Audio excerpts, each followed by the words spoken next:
வில்லாளன் பகுதி 6. தோரணை. வில்லையும் அம்பையும் இலக்கையும் நீ புரிந்து கொண்டவுடன் எவ்வாறு அம்பு எய்ய வேண்டும் என்பதை கற்றுக்கொள்ள தேவையான மன அமைதியையும் நேர்த்தியும் உன்னிடம் இருக்க வேண்டும். மன அமைதி இதயத்திலிருந்து வருகிறது. இதயம் பல சமயங்களில் பாதுகாப்பின்மை குறித்த எண்ணங்களால் அலைக்கழிக்கப்படுகின்ற போதிலும் சரியான தோரணையின் வாயிலாக தன்னால் முடிந்த அளவு சிறப்பாக செயல்பட முடியும் என்பதை அது அறிந்துள்ளது. நேர்த்தி என்பது மேலோட்டமான ஒன்றல்ல, மாறாக ஒருவன் தன் வாழ்க்கையையும் வேலையையும் கௌரவப்படுத்துகின்ற விதம் அது. சில சமயங்களில் உன்னுடைய தோரணை உனக்கு அசௌகரியமாக இருப்பதாக நீ உணரக்கூடும்.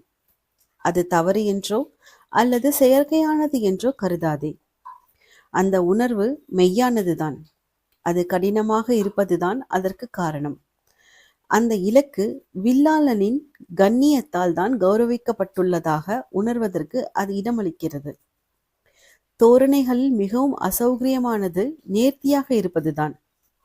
ஆனால் நீ கச்சிதமாக அம்பு எய்து உன் இலக்கை துல்லியமாக தாக்க வேண்டும் என்று நீ விரும்பினால் அதற்கு உதவக்கூடிய மிக சிறந்த தோரணை அதுதான். மேலோட்டமாக இருக்கின்ற அனைத்தும் களையப்பட்டு எளிமையையும் கவன குவிப்பையும் ஒரு வில்லாளன் கண்டு கொள்ளும் போது நேர்த்தி அடையப்படுகிறது. தோரணை எவ்வளவு எளிமையானதாகவும் சலனமற்றதாகவும் இருக்கிறதோ அது அவ்வளவு அழகானதாக இருக்கிறது. பனி அழகாக இருப்பதற்கு காரணம் அது ஒரே ஒரு நிறத்தை மட்டுமே கொண்டுள்ளதுதான். கடல் அழகாக இருப்பதற்கு காரணம் அதன் மேற்புறம் முற்றிலும் தட்டையாக இருப்பது போல் தோன்றுவதுதான். ஆனால் கடல், பனி ஆகிய இரண்டுமே ஆழமானவை. அவை தம்முடைய சொந்த பண்புகளை நன்றாக அறிந்துள்ளன.